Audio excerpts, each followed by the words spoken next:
শেখ হাসিনা চলে গেছে, পালিয়ে গেছে, কিন্তু তার সিস্টেমকে আসলে এই বাংলাদেশের যারা ইন্টারিম গভর্নমেন্টের যাদের দায়িত্ব ছিল এই মানে টোটাল নির্বাচনের প্রসেসটা সংশোধন করা, সংস্কার করা, তারা আসলে সেই শেখ হাসিনার সিস্টেমটাকে খুব আঁকড়ে ধরে বেঁচে আছে এখনও।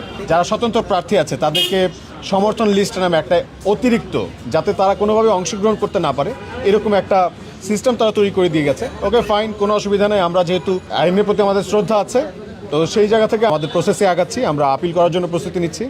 ওনারা আজকে আমাকে বললেন যে আমার যেই সমর্থন লিস্ট আমি জমা দিয়েছিলাম সেখানে যাদেরকে তিনি কল দিয়েছেন সবাইকে আসলে তিনি রিচ করতে পারেননি। তো ওকে ফাইন, আমরা আসলে যাতে রিচ করতে পারে সেইভাবে আমরা আপিল করার মাধ্যমে আবার পুনরায় আমরা আমাদের যে মনোনয়ন জমা দিচ্ছি সেটা আবার রিভিউ করার জন্য আমরা ওই প্রস্তুতি নিতে যাচ্ছি।